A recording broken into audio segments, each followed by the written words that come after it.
Hello, everyone, and welcome to another episode of the 411 Ground and Pound MMA podcast. We are your weekly look into the wide, wacky, wonderful world of mixed martial arts. I'm Robert Winfree, and I am your host.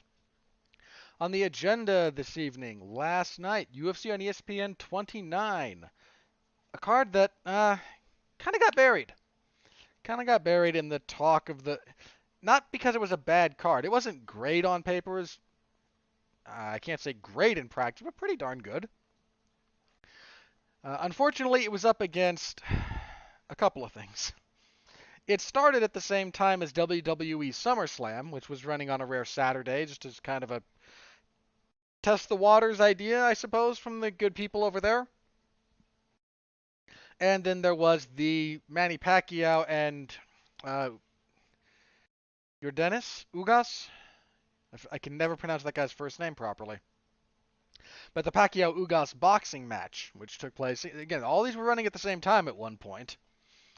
Uh, yeah, and not really surprising that in that space, the UFC event was the one that kind of took a hit.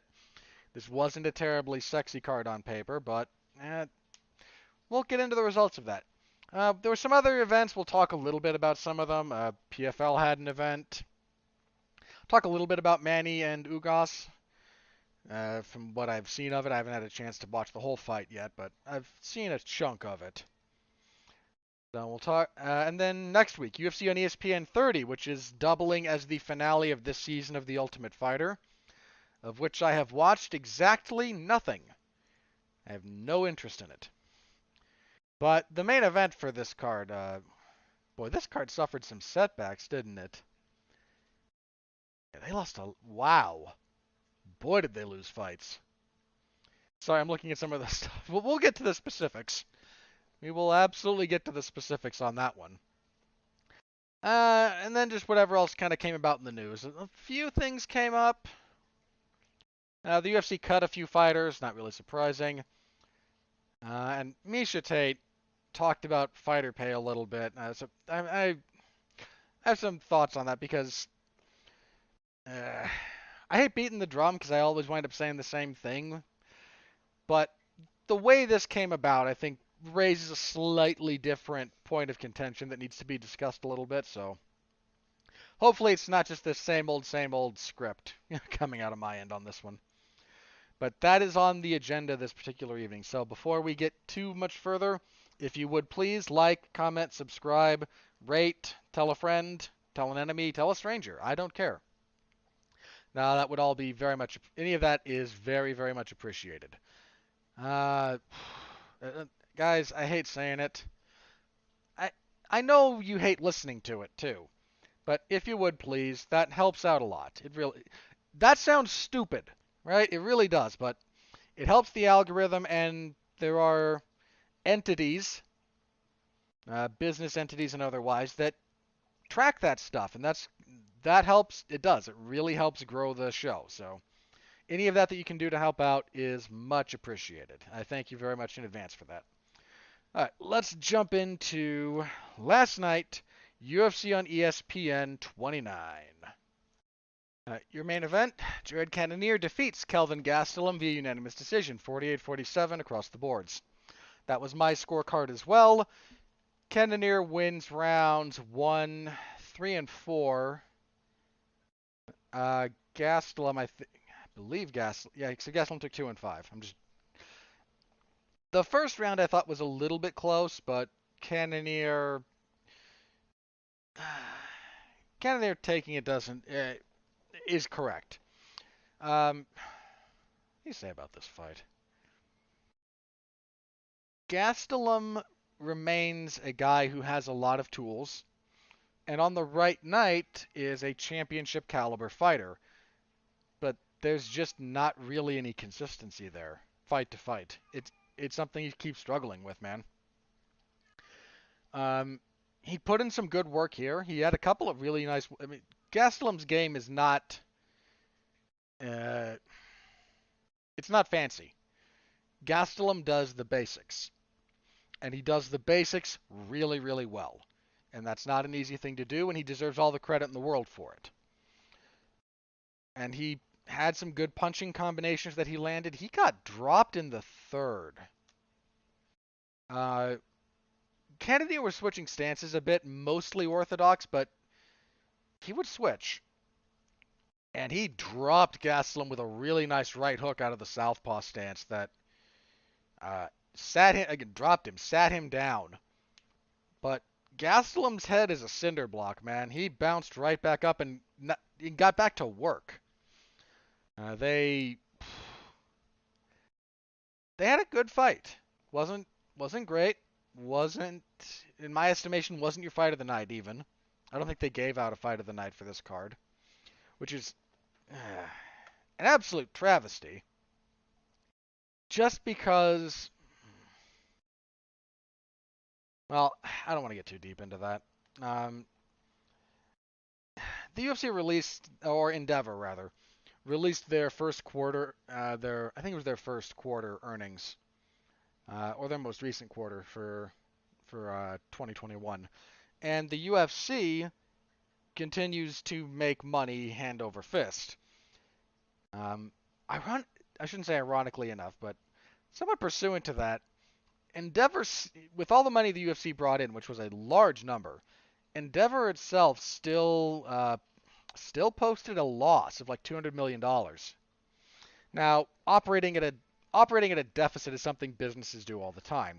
They're not going out of business by any stretch of the imagination.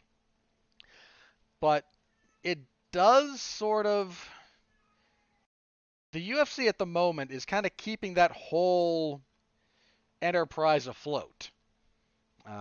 Now, a lot of talent agencies are kind of having a rough go of it for the last 18 months or so, for understandable reasons. If you're a talent agency and the world shut down for large periods of time in 2020, you're gonna take a hit. The theatrical box office is not at all recovered. I mean, we're seeing very, very depressed numbers in that area. Sports are finally getting back a little bit. A lot of them have kind of finally figured out what's going on, but the UFC and Endeavor owning that is kind of what's keeping them going at the moment. They'd be in pretty serious trouble otherwise. But the UFC posted their biggest, I think it was their biggest first quarter ever, which can at least partially be attributed to two Conor McGregor fights within that time frame. That's sort of naturally going to elevate your numbers like that when your biggest star, and I think Conor is probably the biggest star in the UFC, especially now that Khabib is retired. With that, yeah, that's gonna boost business and numbers like that. But point being, the UFC, it wouldn't kill them to be a little bit more generous with some of their post-fight bonuses, but I want to save some of that discussion for later. But Cannonier and Gastelum was a good fight. Gastelum late had a nice little rally. He couldn't quite find his takedown game, which I think hampered things. Both men landed punches. They chewed each other's legs up pretty well. I imagine they're both limping around today. Would be my guess. But Cannonier was your rightful winner, and I don't quite know what the future is for him in the immediate sense, and there's a few reasons for that. He should be next in line for the title, by all rights. However, news kind of came out. This was a little bit quieter, but as far as the news goes, so I haven't talked about it yet much, but the UFC had been aiming for the rematch between Adesanya and Whitaker to be at Madison Square Garden in November. At the moment, with some of the COVID restrictions going on both in New York and where both the relevant fighters live, Adesanya lives in New Zealand, Whitaker lives in Australia. It looks like that's going to be pushed back. And some of that's also just like internal restrictions. They can't necessarily train the way they want to, etc. I mean, there's a lot of variables here. But with all of those variables, it looks like that fight is being pushed to sometime first quarter of 2022. I don't know that Cannonier is going to sit out for almost a full year. by the time it's all said and done to get his title shot. He said after the fight, yeah, I'm broke, so I need to keep fighting. Now, I'm going to address his things with some of the other fighter pay stuff that I want to talk a little bit about.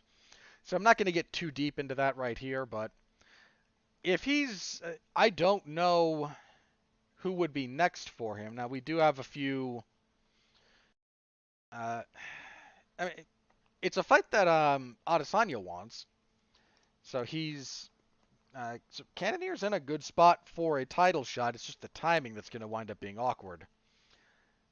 I don't really know who would be next for him is one of the problems. He's beaten a lot of the top guys.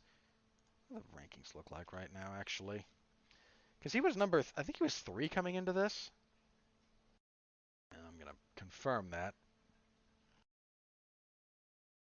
Yeah, he was number 3. Maybe you do him against the winner of Costa and Vettori, because that's a fight that's coming up. Who else has a fight coming up? Jeez. He's already beaten Hermanson. Till's not really in the best spot overall for that division. Weidman's still out. Weidman shouldn't be ranked. He's still out with the injury. Like I'm not saying that he's not one of the 15 best middleweights in the UFC. I'm saying he shouldn't be ranked because he's just inactive.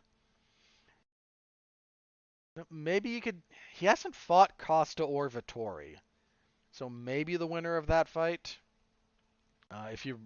Because the winner of that fight, why is Costa number 2? Seems odd. Sorry, the UFC's ranking system annoys me from time to time. Sean Strickland. Strickland's got a fight coming up. Strickland's fighting Luke Rockhold, as memory serves. So if Strickland beats Rockhold, maybe you do Strickland Cannonier. That's a thought. So if he wants another fight, it's got to be somebody else near the top of the division, is kind of the point there. Or maybe you pay him to be on deck for Adesanya and Whitaker in case something happens to that fight. I mean, that's not the worst idea in the world as far as that goes. As for Gastelum, man, this is a bad loss. I mean, Cannonier's still one of the best. He's not losing to scrubs. But the reality is the man is 1-5 in his last 6 fights. He lost in that epic fight with Adesanya for the interim title. It was the best fight of 2019 from where I sat. One of the best fights ever. Great fight.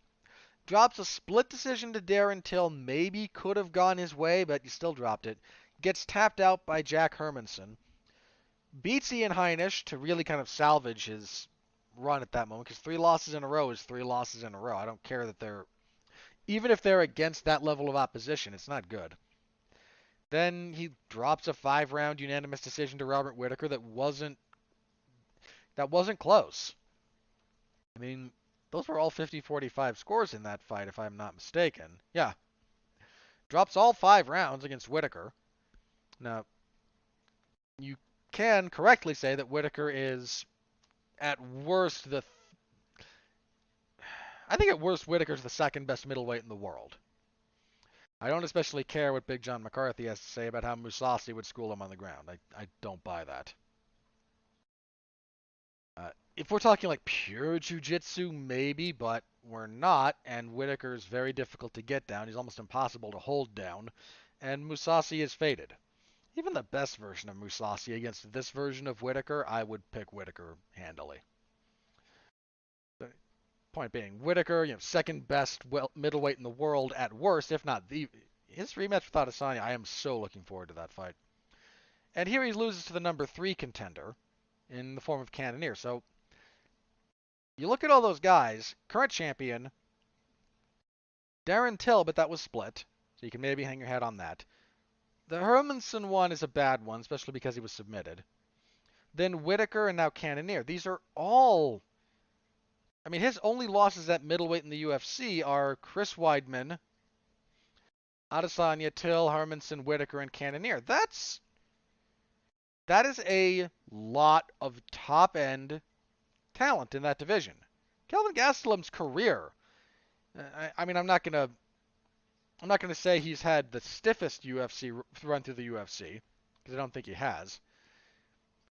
But he's not. What's the easy? If we look at his UFC career, came into the UFC 5-0, beats Uriah Hall, beats Brian Melanson, maybe a little bit softer. Split decision against Rick Story, beats Nico Musoke, maybe a little bit softer there. Runs over Jake Ellenberger. Okay, Ellenberger might have been a little bit. I mean, you can say whatever you want about Ellenberger's overall career, but in 2014 he was on a pretty serious downswing. I seem to recall. Yeah, that was his third loss in a row at that point. Yeah, so not an easy fight, but then loses a split decision to Tyron Woodley. Nate Marquardt in 2015 was maybe a little bit of a soft touch. Loses a split decision to Neil Magny, another good fight. Johnny Hendricks moves up to middleweight. Tim Kennedy, Vitor Belfort in 2017. Okay, that was that was a little bit just yeah.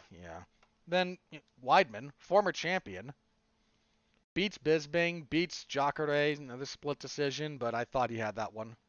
Did I score that for? I can't remember how I scored that fight in real time. Then the aforementioned streak of Adesanya, Till, Hermanson, Heinisch, Whitaker, and Cannonier. There's not. There's a couple of soft-er touches, but none of those are gimmies. You could maybe argue the Marquardt one, maybe, and maybe the Belfort one.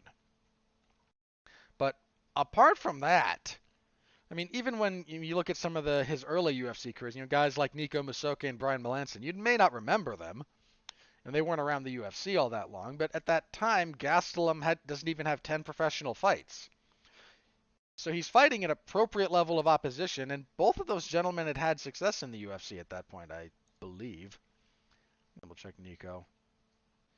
And Nico Musoke had won 2 fights in the UFC and had a fairly long winning streak, actually. And Melanson, he had a successful UFC debut, and then lost to Gastelum, and then hasn't been seen since. But he never got until he was rebounding from the Woodley loss, he didn't really get a soft kind of tune-up fight. He got older Nate Marquardt and older Belfort, but other than that, there's not an easy fight in that whole lineup. But that does catch up to you, man. And he's a young guy. He's younger than I. He's significantly younger than I am, actually. He's what? Yeah, he's not even 30. Born in 1991. I'm old and I'm washed up, man. Yeah, he's 29. Like, he turns 30 this year. But that adds up, man, and I don't know what he does from here. It's not like he got blown out. He didn't fight badly. But his time around the top of the division might be done. And I hate to say that. Partially because I'm not sure it's true. But at a minimum, he's gonna need some time to kind of rebuild himself. This 1-5 in your last 6 is a horrible spot to be in. I don't care who you are. That's just how that is. Speaking of horrible streaks and bad spots, God. Mark Madsen defeats Clay Guida via split decision. There was a 29-28 for Guida, 29-28 for Madsen, 30-27 for Madsen. I was 29-28 Madsen. I gave Guida the second. The judge who scored this for Guida, I can't remember the judge's name, so I apologize, but piss on that guy. This wasn't that hard, buddy. At all. I don't understand how you got this wrong. Because make no mistake, you got this very wrong. Giving Guida the second is perfectly acceptable. I think he won that round. There's not an argument for him winning the first, and there's not an argument for him winning the third. Sorry. There just isn't. Uh, Freaking Guida, man. Look, this is a hill I will die on. Somewhere between 85 and 90% of Clay Guida's fights are not entertaining. And anyone that's... if you heard that and your brain just exploded a little bit, one, you must be new to the show. And two, if your immediate response is, but the Diego Sanchez fight, okay, I give you that one. It's not as good as you remember it. I guarantee that, but okay. The first round of that fight, sure. I don't think you could find... You know, let me go through his UFC run real fast, just for the sake of argument. Debuts against Justin Jaynes, wins, loses to Dean Thomas, loses to Tyson Griffin, beats Marcus Aurelio. The Huerta fight, that's a good fight. That's a legitimately very good fight. Sammy Schiavone, that fight sucked. Mac Danzig, that fight sucked. Nate Diaz, he should have lost that fight. Diego Sanchez, aforementioned. Kenny Florian gets submitted in the second. Was alright. Shannon Gugarty, not a great fight. The jaw injury to Rafael dos Anjos. The Gomi fight's not great. The Pettis fight's not great. The Benson Henderson fight's okay. That Gray Maynard fight, man. If you haven't seen that fight, it's from a UFC on FX event, Maynard versus Guida. They were the main event. It is one of the worst fights you'll ever see. It is horrible. Moves to featherweight, beats Hatsu Hioki, split, wasn't great. Gets knocked out by Chad Mendez in... that wasn't great, but wasn't awful. Just existed. Beats Kawajiri, loses to Bermudez, beats Peralta, loses to... Yeah, most of these are not good fights. Just the fights that he wins tend to be stinkers. The fights that he loses, even those, man. Even those. His reputation exists because he moves a lot and he bounces, and he's got a couple of fights that a lot of people saw and a lot of people very fondly remember, some of them with good reason. I do want to stress that. Look, the Sanchez fight, I don't think it's as good as you remember it being, because everyone remembers the first round, and the first round is bananas. Second and third, not so much. They're not bad, but they're not what the first round is, and that's fine. The first round of that fight is so crazy, you couldn't sustain that. No one could. And a couple of these fights that people just remember. You know, his loss to Benson Henderson is a... Benson Henderson at that point in time, though, was on a tear, man. And the Huerta fight's very good, certainly.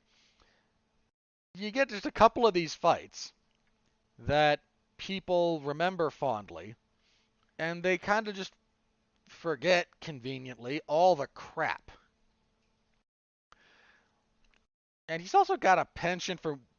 He's not quite Diego Sanchez when it comes to winning fights he shouldn't, but he's kind of up there. Anyway, Madsen comes out first round, wins the first round. He jabs Guida up. Anytime they get close, vicious knees to the body. Madsen slows down a bit in the second. Guida takes the second. He landed some of the better flurries. Couldn't get a takedown, but the second round was his, from where I sat at least. Third round, Guida's punch rate drops off. Madsen keeps jabbing him up. And yeah, I don't understand scoring this fight for Guida. I just don't. Madsen remains undefeated. He called out Gregor Gillespie. I appreciate the punching up, but I don't know how viable that is. That would be an interesting fight. You have Gillespie, who is a former national champion in folk style wrestling, and Madsen, an Olympic silver medalist, and I think a world champion, wasn't he? Hang on. No, a lot of silvers. But geez, he's a multiple-time silver medalist at at the World Championships, won an Olympic silver medal. Like, the man can, but this is all Greco-Roman. The man can wrestle his butt off. He came in 5th in 2012, and then, yeah, again, 2nd in Rio in 16. Uh, that wrestling clash would be interesting. Like, I'm down for the fight, certainly. I think Gillespie is looking at other ranked opposition right now. So, but decent enough win for Madsen that shouldn't have been split.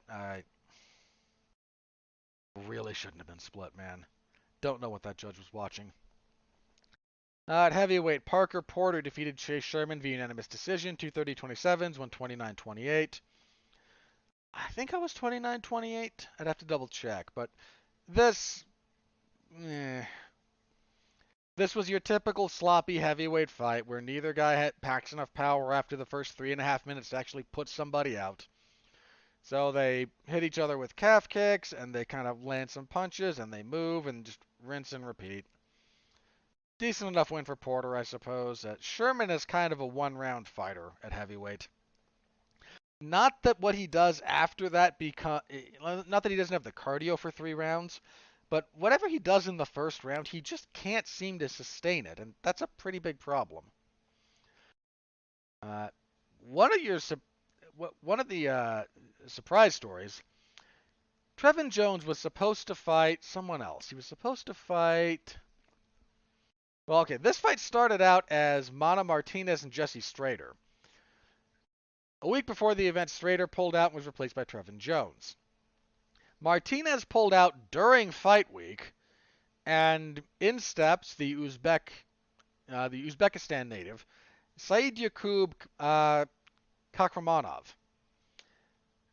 Kakramanov proceeds to, he missed weight. He weighed 138.5.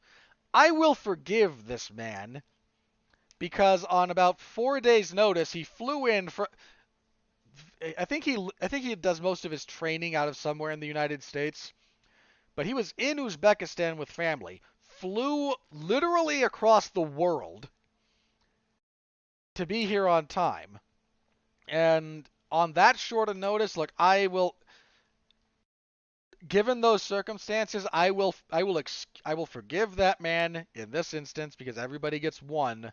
And you would be hard-pressed to find crazier circumstances than flying halfway around the freaking planet to get into a fight, and then he wins. These two had a pretty good fight. Kakramanov's first K is there. The second one's a little bit more silent. He just had a good pace. He was able to clinch with Jones. I think I had them 1-1 going into the third. I have to double check. Then in the third, a fading Jones tries to take down. They scramble up, and Kakramanov, through this beautiful front headlock sequence, jumps for a guillotine. They scramble up, switches. That's the first round. He goes for a standing guillotine, switches to a standing high elbow guillotine. Jones is defending. He switches to the ninja choke with a power guillotine. The naming convention will change a little bit depending on your school of thought and lineage, I suppose. It's the rear naked choke kind of grip with your elbow all the way down around, and then you leverage it over. As I demonstrate to no visual component, and puts him to sleep with it. Heck of a fight out of him, especially given the circumstances. Good for that man. Excited to see what he can do. Bantamweight might be surpassing lightweight. You get somebody on 4 days' notice who can fight like this. I'm not kidding when I say that bantamweight is maybe the most technically sophisticated division in all of MMA, and it's where most of the innovation comes from at this point in time. So, heck of a finish out of him. Good stuff. Really good stuff. What I thought was your fight of the night, Vince Pichel defeats Austin Hubbard via unanimous decision, 30-27 across the boards. These two had a good fight. Hubbard did a good job. He stalled out a little bit here.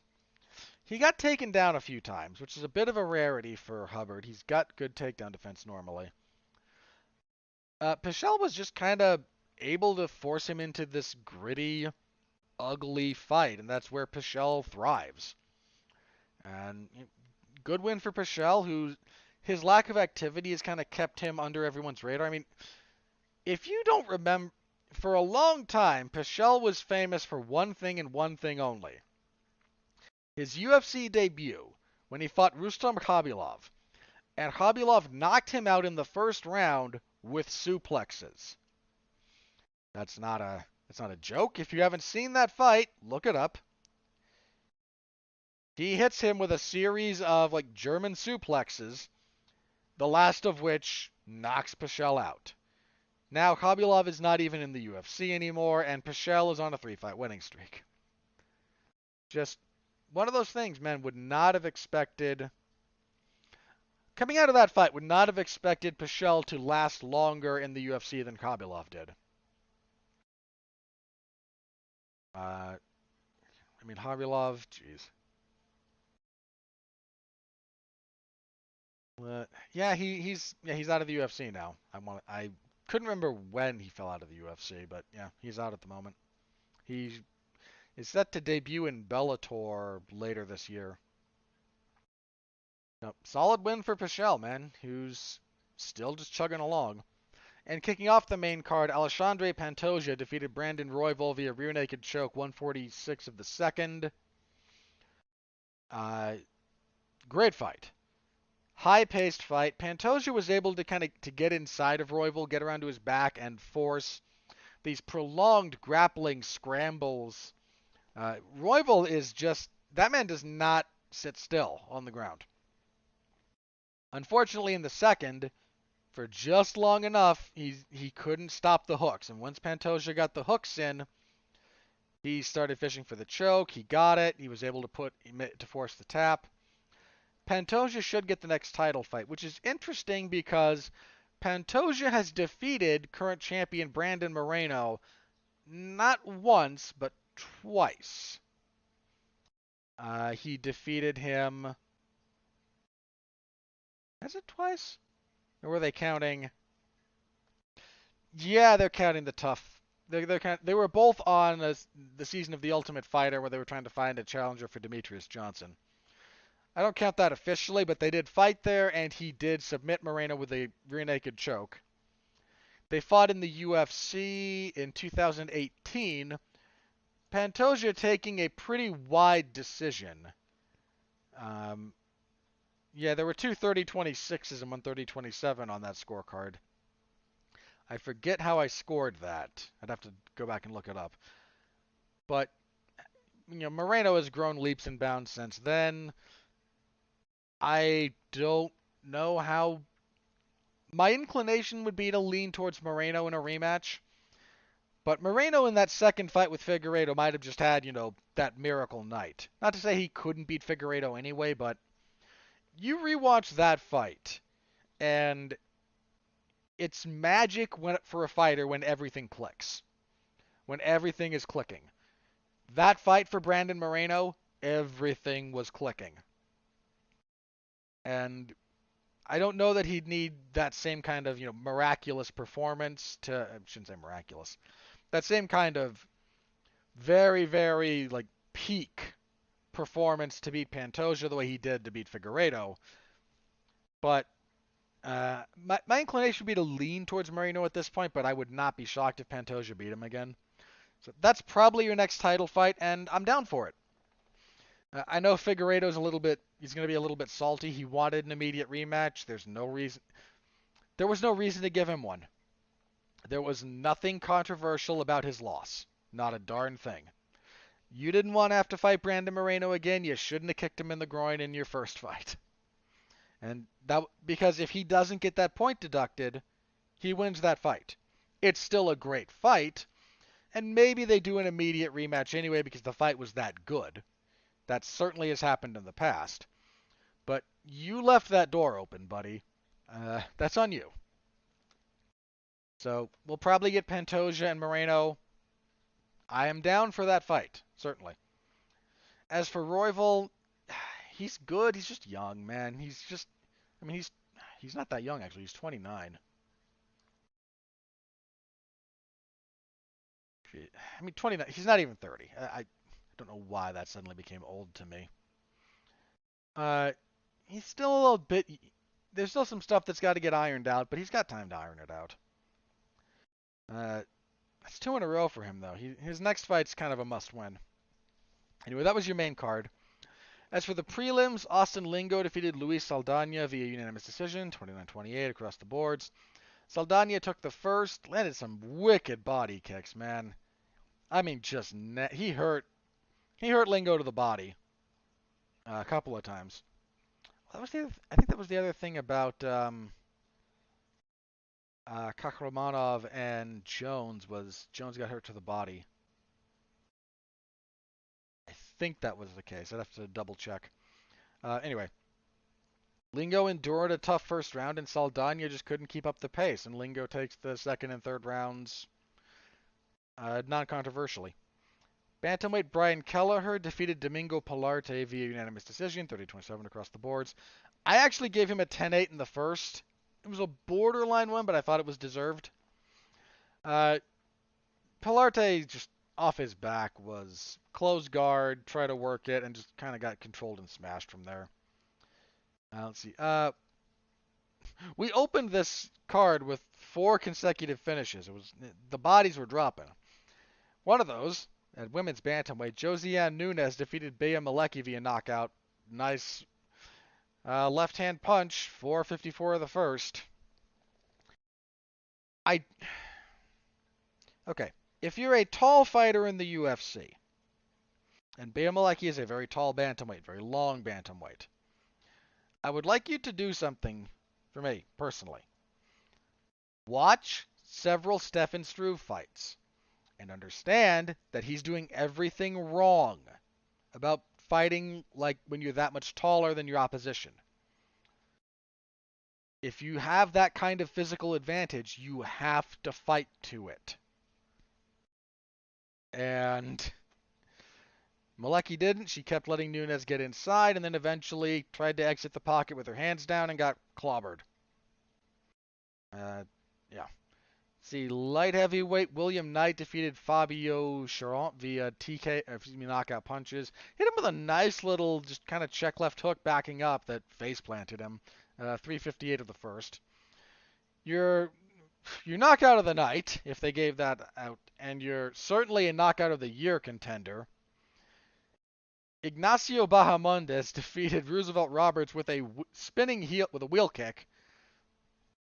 I don't know why you have to call it a spinning wheel kick. It's a wheel kick. I don't know. Naming conventions between different martial art disciplines, I suppose.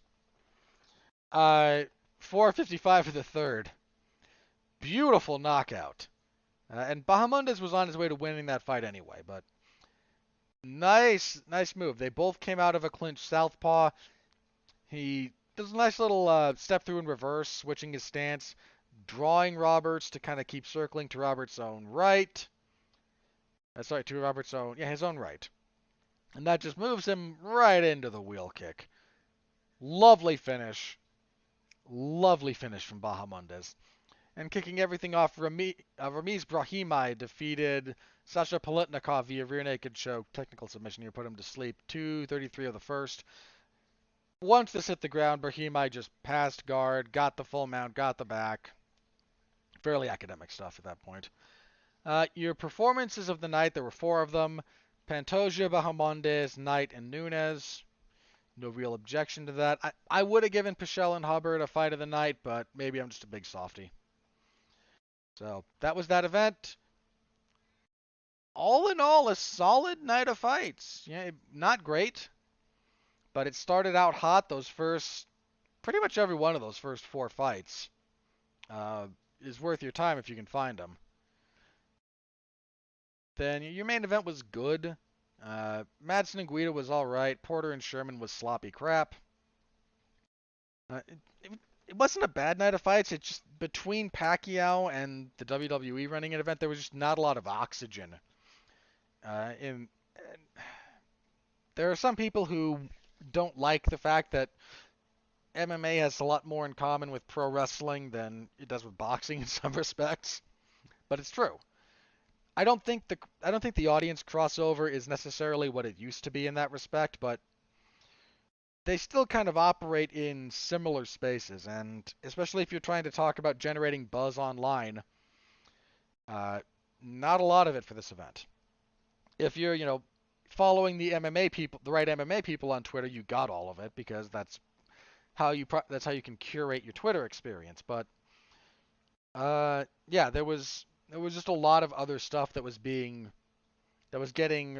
buzz, whereas this kind of fell a little bit by the wayside. But I thank you very much to everyone who read my full report or who followed along live.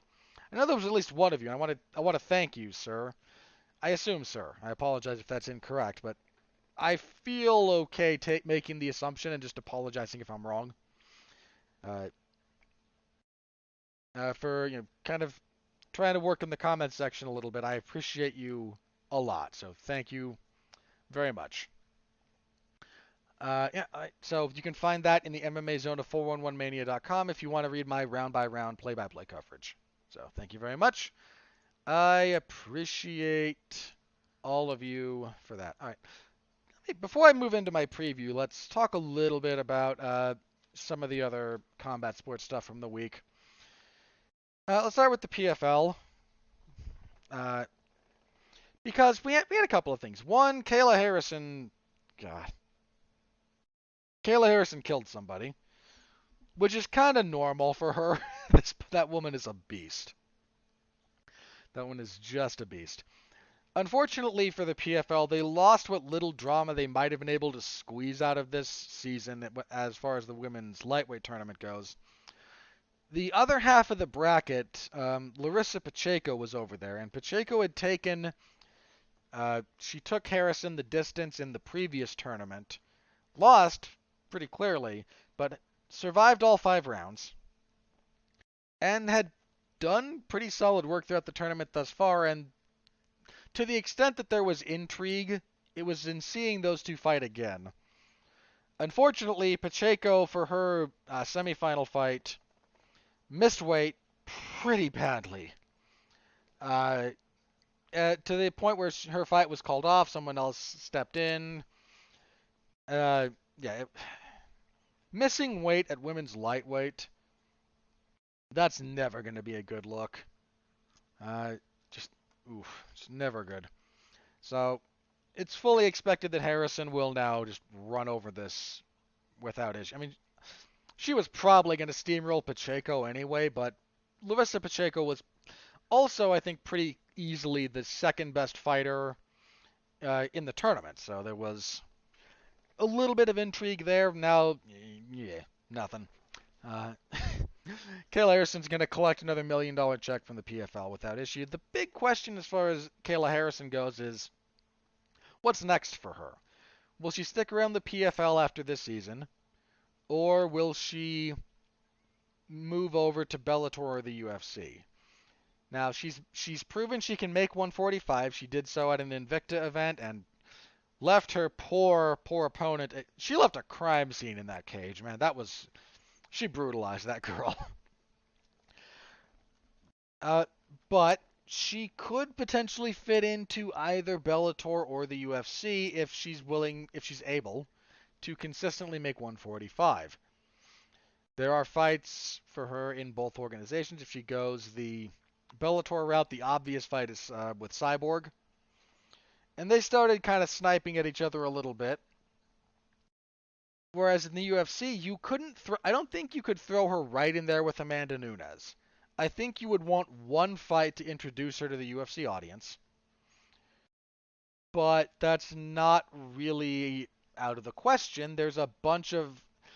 You could put her in there with someone like Jermaine Durandamy. You could, I don't know, maybe Holly would go back up to 145 for that fight. Those are both tough fights for Kayla, but they're not outside the realm of possibility either. Or, you find some other bantamweight that wants to, that's willing or is bullied into accepting that fight at 145. But that's a possibility too. She's indicated that she might want to fight elsewhere. She said if the PFL wants to keep her around, they're going to have to offer her pretty serious cash. You might be going, isn't the $1 million prize at the end of each season serious money? It is, but there's also, how much do you make fight over fight? Which is something to consider, and being somewhat realistic, there are opportunities to make more money in the UFC or Bellator than just the $1 million payday for the PFL, depending on how a few other things play out. I don't know if she's able to leverage being on a bigger show with a bigger promotion to gain some kind of sponsorship opportunity outside the cage, that might wind up being more valuable to her. A lot of fighters don't have that opportunity these days with how the UFC structures itself, but I mean, Bellator doesn't have that restriction. Uh, she might be able to get more money from her sponsors if she's on Bellator as opposed to on ESPN for the PFL. I don't know for sure. That's a behind the scenes detail that's between her camp and her sponsors. Uh, but point being, the opportunity exists. The potential exists for her to make more money outside the PFL if she steps up towards a Bellator or the UFC level. Just as a thought. So we don't quite know what's next for her. The other big thing from the weekend, the boxing bout between Manny Pacquiao and I'm gonna look up this gentleman's name because I have to pronounce it. And Yordenis Ugas. Ugas wins. A little bit surprising, actually. A lot of people were kind of leaning more towards Manny in this fight. Ugas was stepping in on short notice. This was supposed to be Manny Pacquiao and who was he supposed to fight? Give me a sec. Errol Spence. That was it. He was supposed to fight. Pacquiao was supposed to fight Errol Spence Jr. Spence fell out with, I believe, a detached retina, which is nothing serious, which is nothing to joke about. Like, that's a serious injury. Get that fixed. Ugas stepped in again. This was on short notice. I mean, I forget exactly how short, but fairly short.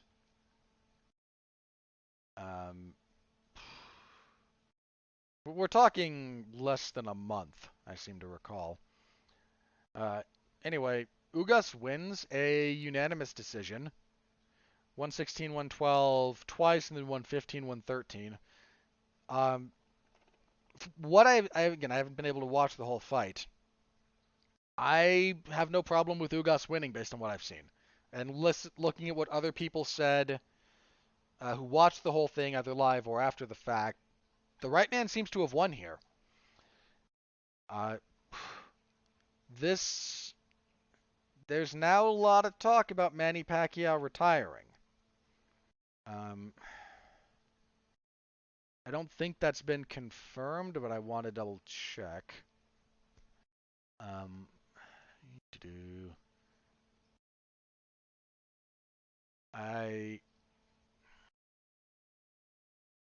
Because I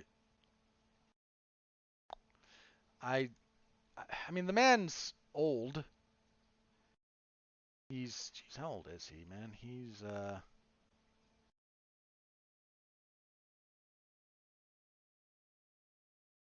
I mean, he hasn't confirmed some kind of retirement yet, but he's thinking heavily about making a run for the presidency of the Philippines. He's been a senator for. I mean, he's a Filipino. He's been a senator for them before. If he wants to make a serious run at that political office, you might be able to split time as something of a senator. I don't think you can split time you can't split time if you're president. So he's got, but he's what, 40? Over? How old is he? He is born in 1978. He's 42. And I had to double check when his birth date was. And he's still out there, fighting. I mean, the man's an 8 division champion. He's one of the best boxers that's come out, especially for the lighter weight classes. He is an all-time great. His spot in the Hall of Fame is undoubtedly secured. He is a figure of significance in boxing and has been for some time. The fact that he rebounded after he had a really good stretch in his career for a long period of time. And then he had a really odd sequence where he lost a split decision to Timothy Bradley. That I didn't understand the scoring on that one, but okay. Then he got absolutely flatline, face plant, knocked out by Juan Manuel Marquez in their fourth fight. Goes on to win 3 fights and then gets his fight with Floyd Mayweather to determine definitively who is the best of their era. He loses a clear unanimous decision. Then he just kind of sticks around, whereas Floyd would only go on to have, I think, 2 or 3 more fights. He had just 2 actually. He had the 1 fight after, and then he fought Conor. Whereas Pacquiao beat Bradley in their trilogy fight, beat Jesse Vargas, lost to Jeff Horn. People thought he might be done after that. Came back, won 3 in a row, including his last win when he beat Keith Thurman. That may have been split, but that was a heck of a fight, especially for, a guy his age against someone up all the way there. Were at, what, welterweight? For a guy who started his career... Alright, look, he started at flyweight, and you have to do some math here, people. In boxing, lightweight starts at 135. So for them, flyweight is around the 118 mark.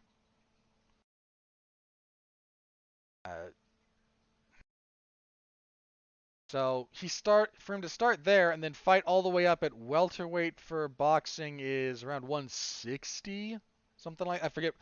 They're not always in 5-pound increments, so forgive me if I'm off on this, but because middleweight's 158, so 160 something. To start your career at 118, and then 18. Sorry. 108. My brain did not do well there. Sorry. Flyweight's like like the 108, 110 mark. Because lightweight's 135, featherweight's 125, bantamweight's 118. Yeah, flyweight. For starting that low, and then ending your career fighting 60 some odd pounds heavier, and winning a lot of those. The man held recognized world titles in 8 weight classes. The first ever to do that. The man is an all-time great. And if he's finally reached kind of the end of the road, that needs to be acknowledged. He's not just one of the best, he's one of the most important, he's one of the highest selling. His career is something that needs to be appropriately lauded. And that needs to be acknowledged. As does the great fight Ugas put in. And credit to him on short notice, stepping in against an all-time great and just outworking him consistently over the entire fight. Good for him, man. Seriously, good for him. Probably the biggest win of Ugas' career. Double check real fast through some of his other. Yeah. Pretty easily, actually. The only other really recognizable name on his resume that you might know is Sean Porter, and he lost that fight. So, just wanted to acknowledge that real fast. That took place. Yeah, it was that particular fight. I need to finish watching the fight itself, but yeah, that took place. So fairly busy weekend for combat sports in that particular respect. All right, moving on, because we don't want to be here all night. UFC on ESPN 30 this coming Saturday. Main event: Edson Barboza, Giga Chikadze. This isn't the only fight I'm going to spend some time talking about, but it's the best fight on this card by a pretty wide margin. Actually, I can't say that now that I look at that. But It's the main event, deserves to be the main event. This is a great fight. Barboza doesn't fight a lot of other guys. I can't say he doesn't fight a lot. He doesn't fight a lot of other guys who are strikers, who will just kind of stand and trade with him. Now, he gets them on occasion, and Shane Burgos stood with him for that fight for as long as it lasted. That was a great fight. He had the loss to Paul Felder in 2000 that precipitated his featherweight drop. I thought he won that fight. Lost the split decision to Dan Ige. Doing that live, I scored that for Ige. Rewatching it, I'm more Barboza. Then beats Makwan Amirkhani, knocks out Shane Burgos. Giga is an interesting kind of fighter for him because Giga's the better technical striker. But if you want to beat Barboza on the feet, it's not just about pressuring him. That's part of it. It's also pace, and it's motion-based pressure more than anything, I think. You can pressure someone a lot of different ways.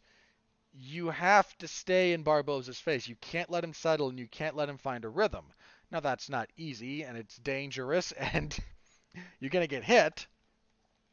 But that's really kind of been his kryptonite. And Giga's not quite that kind of striker. He's much more a technical sniper, and that presents a dangerous proposition for him as it relates to how he's going to fight Barboza. Giga fights out of both stances, whereas Barboza is almost exclusively orthodox. Barboza has good hands. He goes to the body a lot. If this were 3 rounds, I would feel better picking Barboza. I don't know how he's going to hold up over 5 rounds at featherweight. Featherweight's not the easiest cut in the world for him. I mean, it's clearly doable, and he has somewhat against the odds rejuvenated his career down here. But the 5-round thing is just, I'm not entirely sure. I mean, he went into the 5th round against Kevin Lee before the doctor stopped that fight. And he got beat up by Kevin Lee, man. But again, the featherweight, I'm just not sure. If this were 3 rounds, I would pick him. I'm still going to pick him. I would feel more confident if we were at 3 rounds instead of 5. Over 5, I think Giga will find some options. But this should be a really good fight. I lean Barboza, but just a little bit. All right, your next 2 fights, I know nothing. These are the finales for the Ultimate Fighter at middleweight and bantamweight. Your middleweight one is between Brian Battle, and Gilbert Urbina. I believe this was supposed to be somebody else. Let me double check this. Yeah, this was supposed to be Treson Gore, but Gore got injured. In steps Urbina.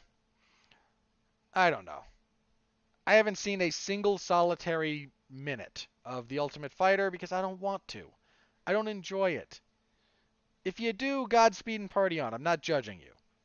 I don't like the show. I think it's well outlived its usefulness, especially with the puppy mill that is Dana White's Contender Series serving largely the same purpose. This is more about trying to promote a fight. And the shenanigans between Ortega and Volkanovski haven't seemed to have drawn any sort of great praise.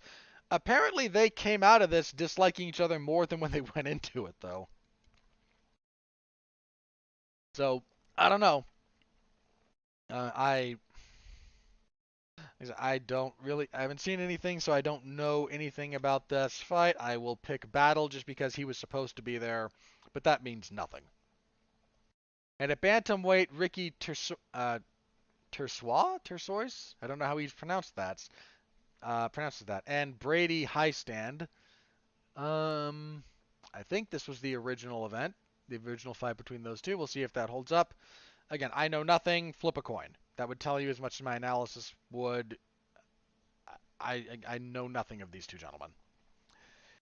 However, your next fight is actually a darn good one when Kevin Lee will fight Daniel Rodriguez.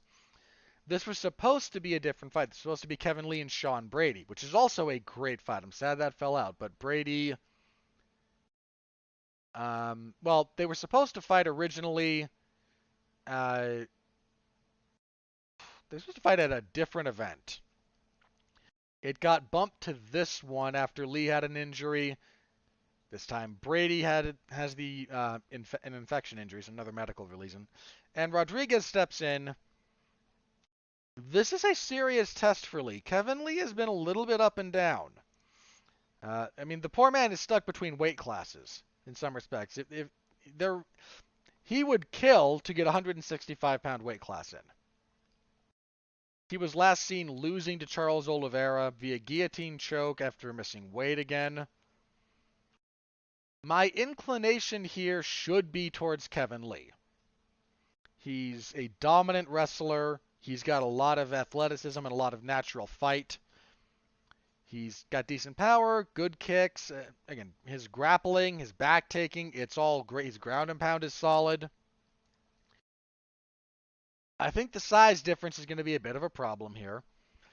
And I'm just kind of a believer in Daniel Rodriguez as a general rule. I might feel very foolish at the end of the day after this fight happens, but I'm actually going to lean towards Rodriguez here. That might be overly sentimental on my part, but that's... in fact, it probably is, but I'm going to stick with it. But that's a really good fight. Middleweight fight between Alan Petrosky and Michael Gilmore. I assume these two gentlemen were on the season of The Ultimate Fighter, because I don't know anything else about them. God.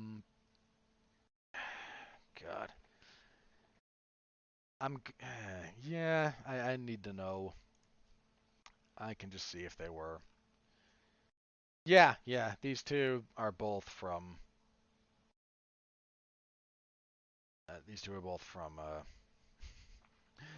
Season of Tough. Go with Petrosky, sure. I don't have anything. And kicking off the main card, we have Mahmoud Muradov and Gerald Meerschaert. Kind of a must-win for Meerschaert, and sadly against a guy you don't want to be in that position against. Muradov is 3-0 in the UFC, hasn't lost since 2016, when he suffered a clavicle injury. This man's a beast, good grief. I mean, he has 6 total losses on his record, but, man, you go that long. So if we go back to the last time someone beat him, not injury-related, it's 2014.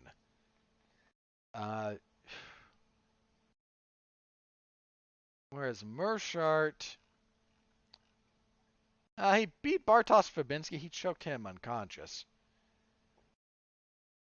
Before that, he was stopped by Ian Heinisch and Khamzat Chimaev.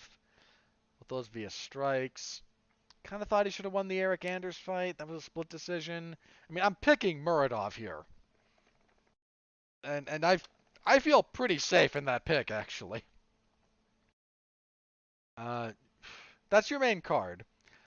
As for the rest of this card lost several fights recently. I mean, very recently.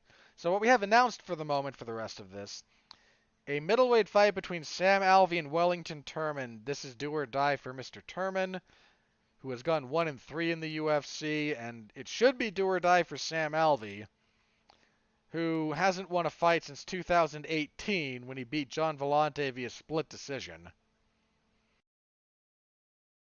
Sam Alvey's fights are terrible. Turman. I don't pick Sam Alvey to win at this point.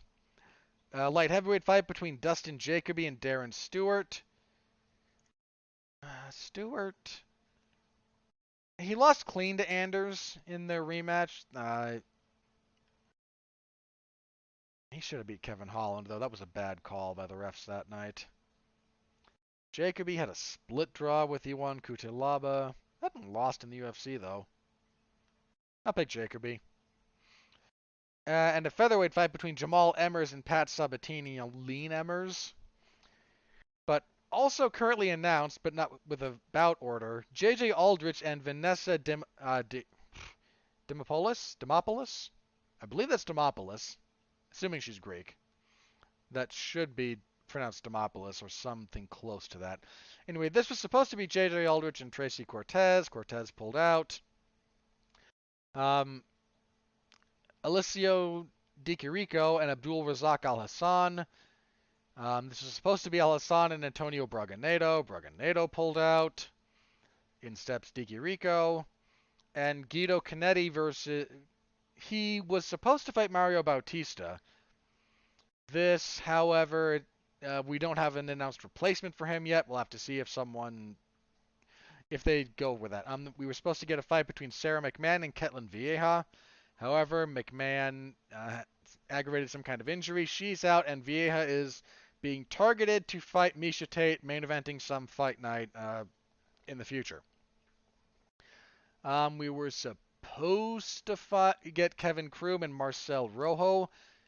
Kroom was removed, and Rojo was bumped to fight on the card the week after. And we were supposed to get Jocelyn Edwards and Zara Farim dos Santos. However, Edwards was removed. So Edwards got bumped to fighting Jessica Rose Clark in October for undisclosed reasons. Yeah, this card suffered a lot. But that's it as it currently stands. And I hate these tough cards. I hate these tough finale cards. Not because the fights are always bad. They're frequently not. But the pacing is just the worst. It's just the worst. They're a chore. Look, it's going to be a solid card, if unspectacular, until Leon Rodriguez.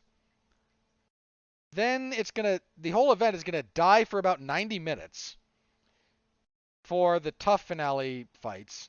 Then we get the main event. That's how these always go, and it's always a pain in the butt, and you always want to die somewhere between those two fights. They just suck for that. They just suck.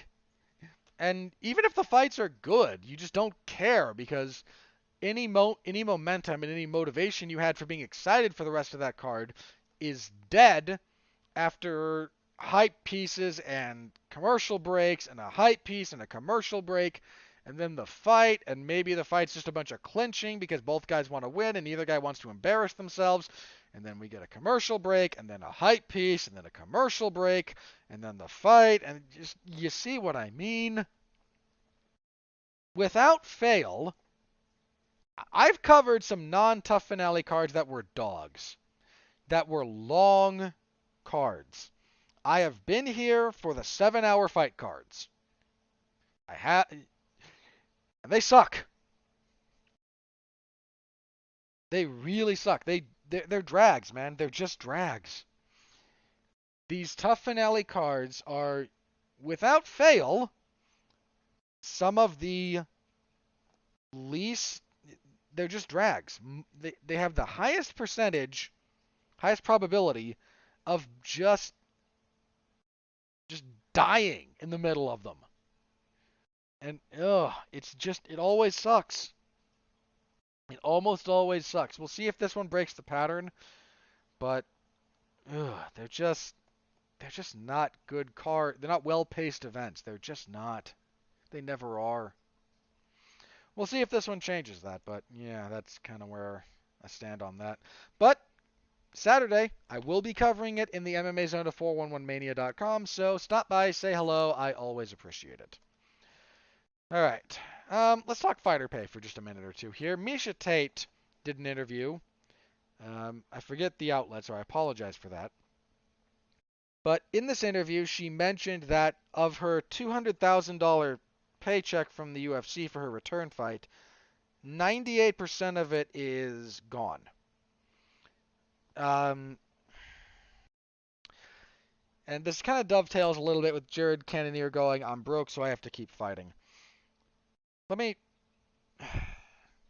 Everything I'm about to say needs the following caveat. All fighters are underpaid. I've been over this. All fighters. Bottom of the card, they're underpaid, but I mean, believe it or not, it's the guys at the top of the card who are losing the largest percentage of income based on what they draw versus what they get. That might, I mean, no one wants to feel sorry for someone making as much as those guys make, but it's true.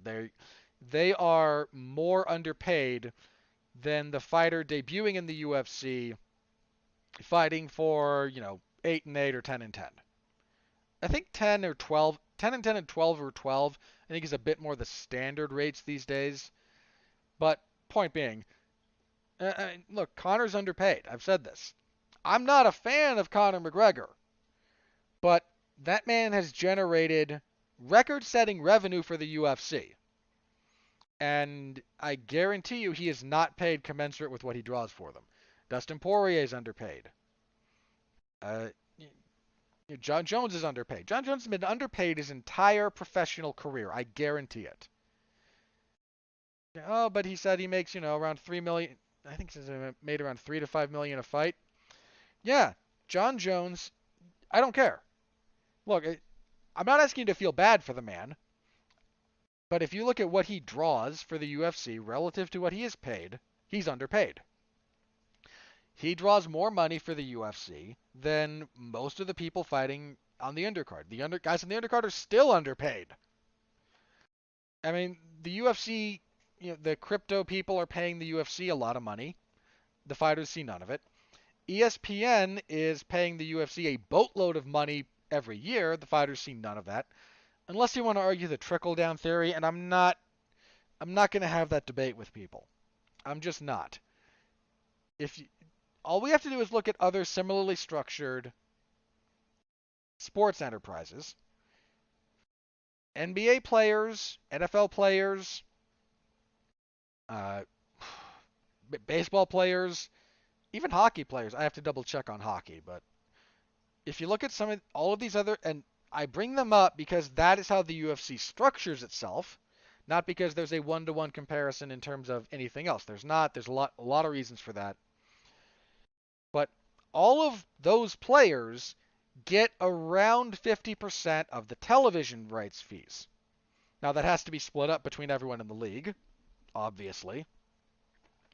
But, if Fox pays the NFL $1 billion a year, I don't know what they actually pay, but just run with the number for a minute or two here.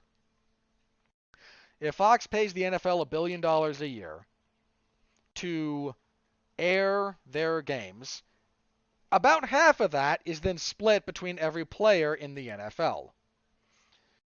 Now, the NFL players have mandatory minimums that they make anyway, and they make a fair amount of money, and etc. I'm not going to get into the whole economics of it.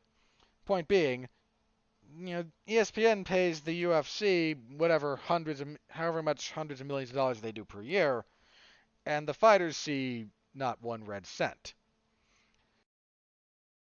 That's not the way it quote unquote should be. I can yell about this all day long. I'm not going to. The point was everything that I'm about to say after this comes with that caveat. Every fighter on the UFC is underpaid. Every single one of them. And that is indisputable at this point. The UFC pays its fighters. They like to keep it around 20%. I maintain it's less. Some of the stuff they include in fighter compensation is ridiculous, like what they pay for USADA. They include in fighter compensation. I wouldn't be shocked if they count the entire overhead for the UFC PI as part of fighter compensation, but I don't know that they do or not. I just wouldn't be surprised if they did. So my number tends to be more around the 15 to 18% rather than 18 to 20 that most people assume. But they pay them less, right around 20%, a little bit less. That's what they pay out in fighter compensation year to year. And we know this. There is no debate. This is what it is. And that's almost ridiculously low when you compare it to any other similar setup, but I just want to make sure that that's out there, that this isn't me waffling, this isn't me flip-flopping, this is me saying every fighter in the UFC is underpaid. Here's the flip side of this. The UFC paid Miesha Tate $200,000. if you have structured your fight camp and your fight in your career needs in such a way that you can't find a profit on a $200,000 payday, that's not the UFC's fault. That's a you problem.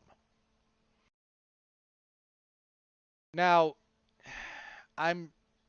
it's not that I'm not. I mean, Cyril Gane, recently crowned interim heavyweight champion, came out and revealed what he took home from his total payday from his title-winning affair, and it wasn't much. Now, in Gane's case, he broke it down for everybody. He said, I was paid X. I forget exactly how much it was. It wasn't a bad. I think he was around the 200K mark after winning. I think. Forgive me, but he then broke it down. I then paid X to my corner. I paid X to my train. Here's my fight-related expenses. Here's what and your fight-related expenses you pay before your income becomes taxable. That's what it means for something to be tax deductible, right? For the most part, it means you pay this stuff out before your money is taxed. So if you're a fighter, you deduct stuff like your certain travel expenses, your training, your consultations with a nutritionist. It's all of that stuff. That stuff gets paid before you have to pay any taxes on whatever you get. That's how that works. Individual state laws may vary a little bit, but especially if you fight in Vegas, Vegas has very. Part of the reason a lot of big fights happen in Vegas is because of the state of Nevada's tax laws. I don't think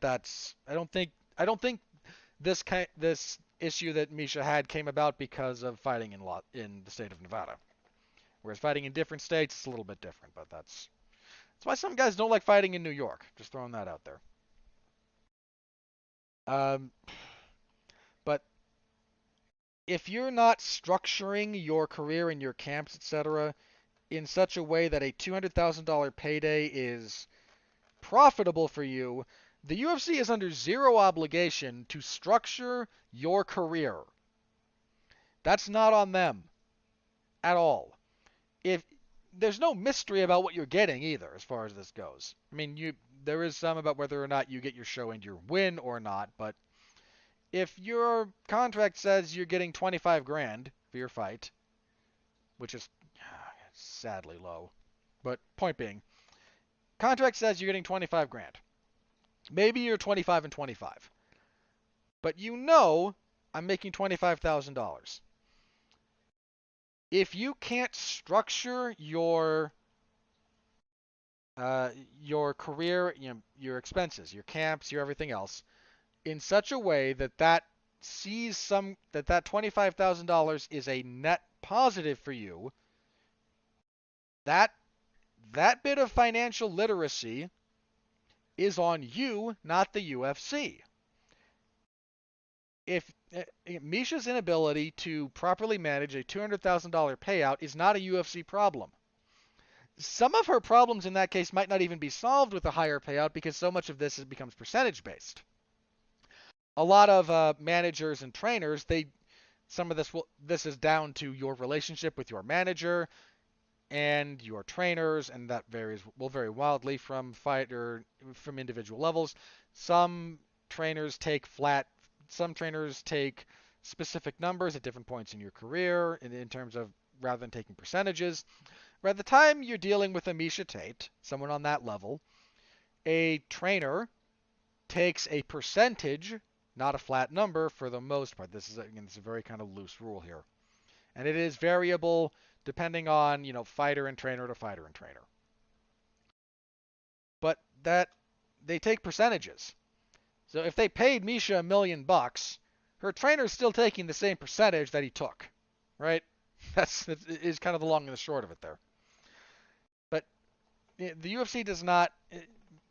A $200,000 payout, again, Miesha is underpaid, as is everyone. But you have to figure out how to manage your finances. and this goes to Jared Cannonier a little bit too. When he said, I'm broke, I might have to keep fighting.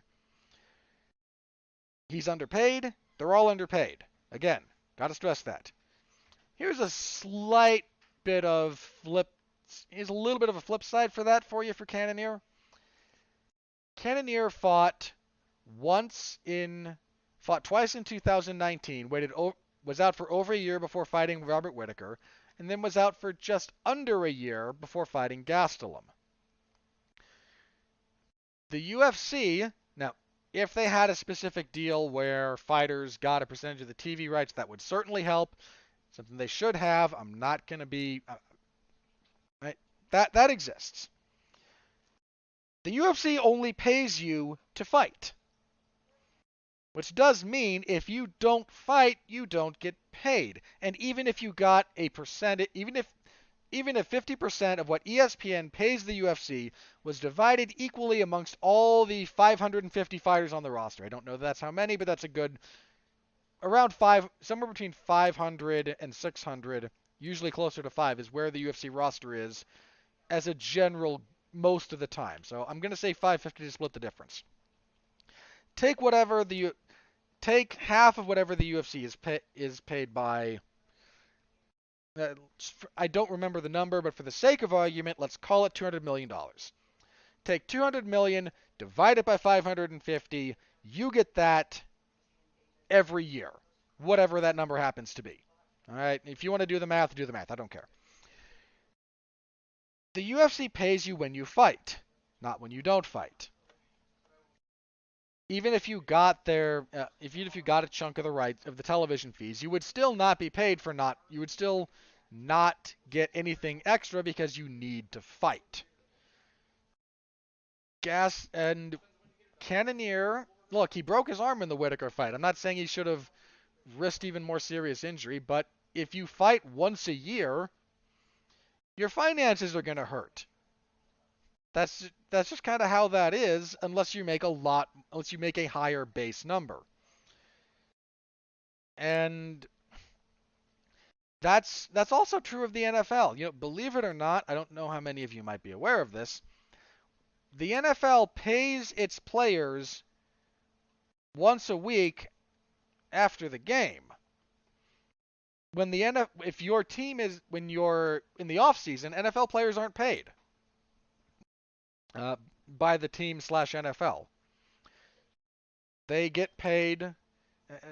Look, I believe that's still the way it is. I'd have to double check, but there's a really nice ESPN documentary actually. They call it Broke because it talks about how many NFL players go broke despite making a lot of money. NFL players get paid for the season, and then there's no real income from the team / NFL after that.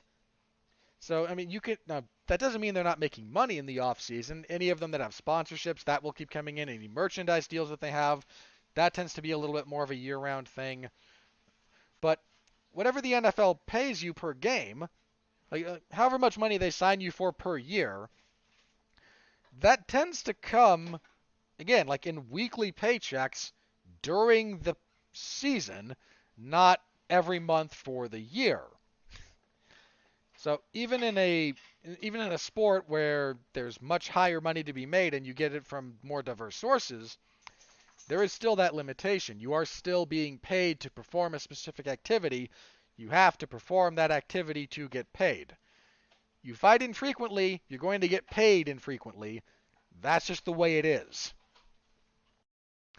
And again, I'm going to say this again, Jared Cannonier is underpaid like everyone on the UFC roster. Miesha Tate is underpaid like everyone on the UFC roster. But if you're not managing your finances such that the UFC's $200,000 check that they gave you for your win, if that's gone 2.5 weeks later, I'm sorry, once the UFC hands you that check, that's on you now. They're not responsible for your financial decisions. They should pay you more. They should pay everyone more. But again, they're not responsible for how you have structured your personal life, your personal finances. They're just not. And much as Miesha Tate should be paid more, as everyone should, her saying, 98% of my check is gone, well, you might want to have a look at how you're handling your finances then. Because the money that the UFC gave you is the extent of what they owe you. And even if they gave you more, that would still be the extent of it. And this is one of those things that, why do so many NFL players wind up broke? Because they don't have the skills to manage their money. Please, please, if you get, what's the deal? What's the line about winning the lottery? Hire a lawyer, hire an accountant. First things you do. If you get drafted into the NFL, you have won the lottery. Do the same thing.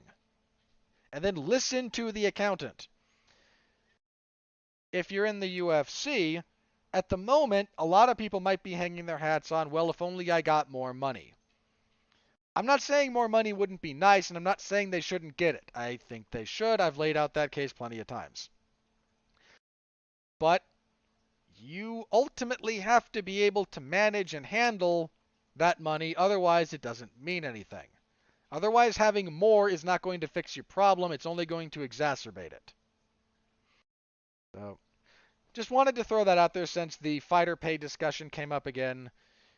Gonna reiterate, every fighter on the UFC roster is underpaid, some criminally so. But the UFC is not responsible for managing your finances or your life.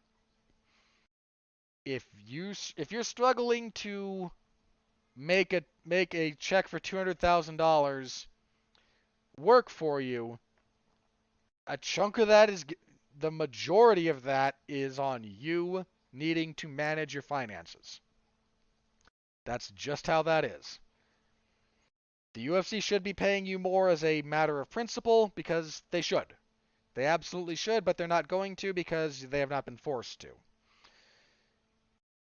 But there is personal accountability that comes along here. If you can't make $200,000 work, you might have to reassess how your finances are, etc., etc. So, my 2 cents on that for whatever that's worth. All right, last little bit here. The UFC released a few people: Yancy Medeiros, Justin Jaynes, Jerome Rivera, and Ryan Benoit.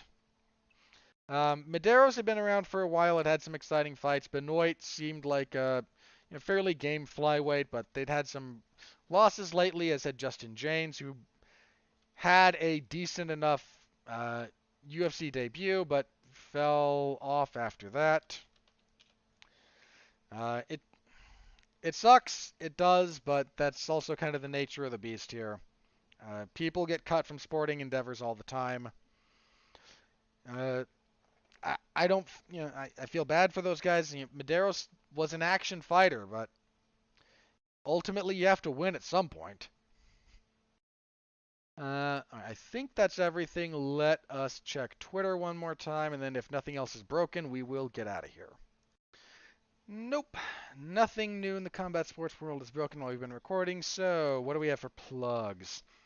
The usual slate of professional wrestling, AEW's Dark Elevation on Monday.